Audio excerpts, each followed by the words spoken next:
الله وبركاته. الحمد لله رب العالمين والصلاة والسلام على أشرف الأنبياء والمرسلين سيدنا محمد وعلى آله وصحبه أجمعين. رب اشرح لي صدري ويسر لي أمري واحلل عقدة من لساني يفقهوا قولي. Amma ba'du. Kita sama balik kitab kita, syarah kitab Tauhid jilid ketiga ni. Karangan Dr. Firanda Al-Dirjar. Jadi sekarang ni kita sambung tentang Asma' Husna, nama-nama Allah SWT dan penyimpangan terhadap nama Allah SWT dah. Jadi kita bicara ada banyak perkara dah. So, sekarang kita nak sambung penyimpangan terhadap nama-nama Allah. Al-ilhadu fi al-asma'. Al-ilhad fi al-asma' dah. Penyimpangan terhadap nama-nama Allah. Jadi al-ilhad fil asma', penyimpangan dalam nama Allah ni ada yang al-ilhad fi syirk, penyimpangan yang siapa syirik. Ilhad dia siapa syirik, simpan-simpan, sesak-sesak siapa syirik. Yang keduanya ilhad an-nuqran, penyimpangan dengan mengingkarinya dah, ingkar an-nuqran. Lepas tu tasmiyatullah bi ghairi ismihi, menamakan Allah dengan selain namanya. Menamakan Allah dengan nama-nama yang tidak ada dalil yang sahih. Tasmiyatullah bi ghairi ismihi. Yang keempatnya al-ilhad ta'til, penyimpangan dengan menta'wil ya. Menta'til, menghilangkan makna nama-nama Allah SWT. Allah SWT firman pada ayat di atas, wazarul ladzina yulhiduna fi asma'ih, dan tinggalkanlah orang-orang yang menyalah ertikan, yulhid ilhad, menyalah ertikan nama-namanya. Surah Al-Isra ayat 120. Wazaru, dia tinggalkanlah orang-orang yang menyalah ertikan nama-nama Allah SWT dah. Para ulama menyatakan bahawa firman Allah SWT, wazaru, biarkanlah, tinggalkanlah, adalah bentuk ancaman dari Allah SWT. Wazaru tu, biarlah, tinggalkanlah tu bukan main-main, tapi itu adalah ancaman. Hal ini sebagaimana firman Allah SWT dalam ayat lain, zaruhum ya'kulu wa yatamatta'u wa yulhimul amal fasawfa ya'lamun. Biarkanlah mereka di dunia ini, zaruhum ni, ya'kulu wa yatamatta'u, makan dan bersenang-senang, dan dilalaikan oleh angan-angan kosong, wa yulhimul amal, dilalaikan oleh angan kosong mereka. Fasawfa ya'lamun, kelak mereka akan tahu akibat perbuatannya. Surah Al-Hijr ayat 3. Oleh kerana itulah maksud firman Allah SWT, wazarul ladzina yulhiduna fi asma'ih, adalah Allah mengancam mereka atas penyimpangan mereka yang mereka lakukan terhadap nama-nama Allah. Demo khianat, demo menyimpang, menyesatkan, menyalah ertikan nama-nama Allah SWT dah. Penyimpangan terhadap nama-nama Allah ada dalam beberapa bentuk, antara lainnya al-ilhadu syirki, penyimpangan yang syirik. Penyimpangan yang syirik adalah penyimpangan yang syirik lah. Di antara bentuk penyimpangan syirik tersebut adalah seperti perlakuan orang-orang musyrikin yang menamakan berhala-berhala mereka dengan nama-nama Allah. Ambil nama Allah, modify sikit, buat bid'ah hasanah sikit, jadi nama syirik. Telah kita sebutkan di awal pembahasan riwayat dari salaf bahawa di antara nama berhala mereka adalah Allat, yang berasal dari nama al-ilah. Al-ilah. Jadi Allat tu daripada perkataan ilah asal-asal. Contohnya pula Al-Uzza, yang berasal dari nama Allah Al-Aziz.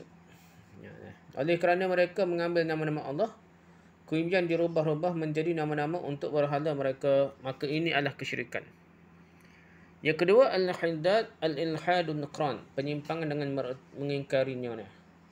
Ilhad an-nuqran artinya adalah penyimpangan terhadap nama-nama Allah dengan cara mengingkari nama-nama Allah. Nama-nama Allah dalam Quran dan hadis apa sebut, ia ingkar.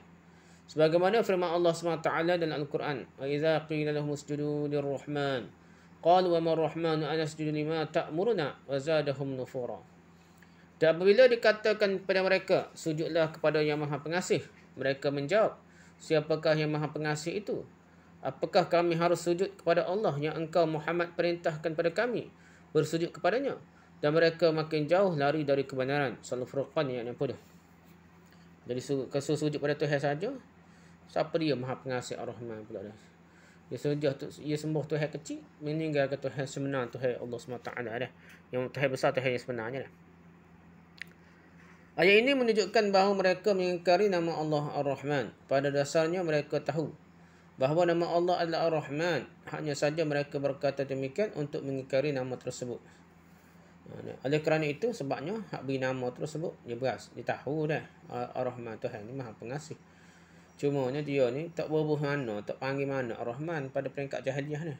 Bila Nabi buat macam mempelopori ataupun memviralkan Ar-Rahman sebagai nama Allah ni, mereka rasa ini propaganda Nabi lah, politik Nabi. Jadi tak boleh lah guna slogan sama ni. Marah kau nanti hebatlah Nabi pula dah. Oleh kerana itulah, itu semua bentuk mengingkari nama-nama Allah adalah penyimpangan kesesatan. Kerana seharusnya semua nama-nama yang datang daripada Al-Quran dan Hadis mestilah kita tetapkan. Yang ketiganya al-ilhadut ta'til, penyimpangan dengan mentakwilkannya ataupun menghilangkan maknanya. Penyimpangan terhadap nama-nama Allah dengan cara mentakwilnya, maka kita boleh bagi menjadi 3 kelompok. Takwil sampai tahap hilang makna asalnya, hilang makna dah. Pertama, Jahmiyah. Jahmiyah mengatakan bahawa semua nama Allah adalah tidak ada, kecuali nama Allah sahaja. Cuma Al-Khaliq dan Al-Qadir, tu je ada lah. Mereka mengatakan bahawa jika ditetapkan nama Allah seperti Ar-Rahim, maka Allah sama dengan manusia yang juga memiliki sifat Rahim. Ini telajak tanzih ni kata. Telajak tanzih ni mensucikan Allah SWT. Akidah tanzih ni ingat lah. Akidah tanzih ni sebenarnya menghilangkan sifat-sifat Allah. Sebab dia kata serupa dengan makhluk, serupa hadas, serupa dengan benda-benda baru dah. Jika Allah memiliki nama Al-Ghafur, Maha Pengampun, maka Allah juga sama dengan manusia yang juga boleh memaafkan. Dua sisi lah. Pertama, serupa dengan makhluk di segi sifat tu mengampunkan. So lagi, dia kata Al-Ghafur ke apa ni, hadas, benda baru dah. Allah SWT ni sepatutnya qadim lagi, dia serupa sifat dia, tak boleh ada benda sifat baru, perbuatan baru dah. Dia mengampunkan orang buat dosa dulu baru maafkan. Kalau tak buat dosa, nak buat dosa ni baru buat dosa dah, nak maafkan baru tak buat lagi. Jadi benda-benda begitu dia fikir tentang zat Allah yang sepatutnya tak boleh fikir. Allah SWT ni bukan makhluk kita fikir macam kita fikir dah. Oleh kerana itu, semua nama mereka tolak takut serupa dengan makhluk dan serupa dengan benda yang baru. Dan ditetapkan hanyalah Al-Khaliq dan Al-Qadir saja dah. Al-Khaliq pun dia cipta awal-awal, Al-Qadir pun dia menentukan awal-awal dah. Kerana manusia tidak boleh melakukan kedua-duanya, kata kita lah. Itu pendapat Jahmiyah. Pendapat kedua, pendapat Al-Mu'tazilah. Orang-orang Mu'tazilah mengatakan bahawa nama-nama Allah tidak memiliki makna, tak ada makna sikit abu. Nama Allah Ar-Rahim, Al-Ghafur, Al-Syakur dan yang lainnya tidak memiliki makna. Dan semuanya sama, iaitu Allah belaka takut serupa dengan makhluk juga dah. Mereka mengatakan bahawasanya menetapkan nama bagi Allah itu berarti kita menetapkan sifat bagi Allah. Sifat bagi Allah, sifat tu makhluk dah. Dan mereka sejak awal sudah menolak sifat-sifat Allah. Sehingga konsekuensinya, sehingga kesimpulannya, akhirnya adalah seluruh nama-nama mereka dikatakan, nama-nama Allah tu mereka katakan tidak memiliki makna sama sekali dah. Adapun ahli sunnah meyakini bahawa masing-masing nama-nama Allah tu memiliki makna yang berbeza-beza antara satu dengan lain. Dia kata serupa belaka dah. Dah. Jadi gitulah tu asal-asal Mu'tazilah. Lepas tu ada yang terpengaruh dengan Mu'tazilah Jahmiyah. Lepas tu di kalangan Asy'ariyah Mutakhir ni pun dia akan cuba lah. Ia adalah dia kata hak boleh. Tidak benda baru tu boleh lah. Kalau nafsi lah macam-macam lah. Istilah. Yang ketiganya Al-Asy'ariyah. Orang-orang Asy'ariyah menakwil makna sebahagian nama-nama Allah.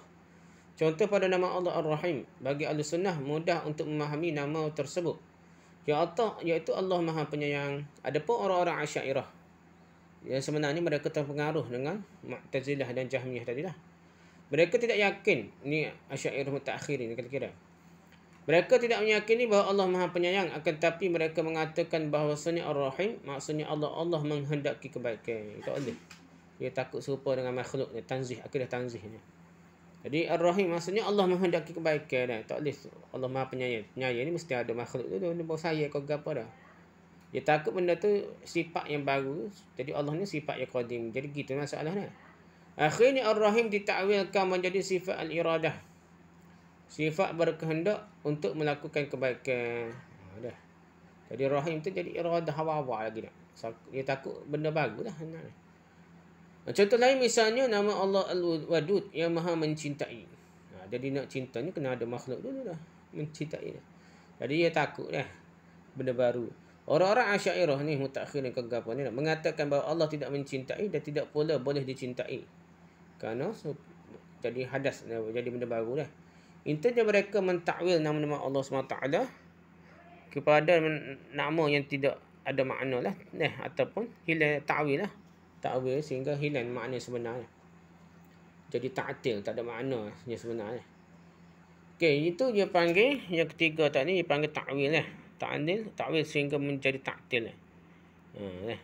Yang keempatnya tasmiyatullah bi ghairi ismihi. Menamakan Allah dengan selain namanya. Menamakan Allah dengan selain nama Allah SWT. Di antara bentuk penyimpangan, kesesatan, penyelewengan terhadap nama-nama Allah adalah menamakan Allah SWT dengan selain nama Allah. Contoh seperti yang dikatakan oleh orang ahli filsafah ni. Ahli filsafat ni banyaklah mempengaruhi dunia Islam, dunia Barat pun habislah. Sebab dia ni buku dia zaman tu dia anggap ni macam ilmu sains lah ni lah, satu ilmu yang hebat, falsafah ni lah. Mereka menamakan Allah dengan al-illatul fa'ilah, sebabnya melakukannya. Al-illatul fa'ilah, sebabnya melakukan. Atau al-illatul ula, sebab yang pertama. Dia macam benda tu, sebab melakukan, sebab yang pertama. Tentu kita yang melihat cara menamakan Allah pasti bingung lah. Dan bagaimana boleh sepatutnya nama seperti itu disandar kepada Allah? Tak bicara sebab melakukan, sebab yang pertama. Apa duk cerita sebab yang pertama? Apakah kita berdoa dengan mengatakan wahai sebab yang pertama sangat tidak cocok sama sekali? Allah tak sebut sebab yang pertama ni. Allah yang menciptakan yang pertama tu betul, tapi sebab yang pertama istilah tu tidak digunakan. Kenapa? Kerana telajak telajak guna ilmu falsafah dah. Begitu juga mawujud lah apa. Memanglah wujud Allah tu wujud, tapi nak berikan keadaan nama tu Allah tak bagi pun dah. Nama tersebut dia, tapi telajak guna istilah falsafah. Jadi nama Allah tak sebut pun jadi nama, disebut nama Allah ya. Demikian pula dengan orang Nasrani yang menamakan Allah dengan Al-Abu, Tuhan Bapa dah. Ini Nasrani lah, Kristian. Kesimpulannya, menamakan Allah atau menyebut Allah itu tidak boleh dengan cara sebarangan lah. Tidak boleh kita memberikan nama dengan nama yang salah. Dan tidak boleh pula kita mengkhabarkan tentang Allah dengan cara yang salah. Misalnya dikatakan Allah bermesraan. Allah Karen, kalau semak ke apa dah. Handsome ke tak boleh lah. Sebaiknya bahasa-bahasa seperti ini mesti kita hindari kerana dikhawatirkan makna konotasinya buruk. Maksud makna tu boleh jadi makna buruk dah. Sesungguhnya kita tidak perlu dengan nama-nama atau sebutan-sebutan seperti itu yang direka-reka lah. Kerana nama-nama yang ada sudahlah sangat indah. Dan tidak perlu lagi kita ganti-ganti dengan nama-nama yang terkadang mengandung maksud yang tidak baik. Ada mungkin maksud yang tidak baik. Jadi kesimpulan bab ini ni, wajib menetapkan nama-nama Allah SWT dengan yang ada dalil lah. Semua nama-nama Allah adalah Al-Husna, yang terindah. Jadi kalau bukan yang terindah tu, makna yang ada kemungkinan baik buruk, tak boleh berubah dah. Yang ketiga, diperintahkan untuk berdoa dengan menyebut nama-nama Allah yang terindah. Guna nama Allah Al-Asma'ul Husna, Ya Razzaq, Ya Rahim, Ya Wadud ke apa, untuk doa lah. Yang keempat, meninggalkan orang-orang yang mengingkari nama-nama Allah dan menyelewengkannya dah. Kita jangan ikut dengan duk mengaji ni, jangan duk belajar dengan golongan-golongan yang ingkar nama-nama Allah dan menyelewengkan, mentakwilkan nama-nama Allah dah. Yang kelima, penjelasan tentang bentuk penyimpangan terhadap nama-nama Allah. Yang keenam, ancaman terhadap orang-orang yang melakukan penyimpangan terhadap nama-nama Allah dari kebenaran. Jadi Allah ancamlah orang yang menyelewengkan, menghilangkan nama-nama Allah SWT dah, menyesatkan, menyelewengkan manusia terhadap nama-nama Allah. Allah a'lam. Subhanakallah wa bihamdika, subhanaka wa bihamdika, asyhadu an la ilaha illa anta, astaghfiruka wa atubu ilaik. Assalamualaikum warahmatullahi wabarakatuh.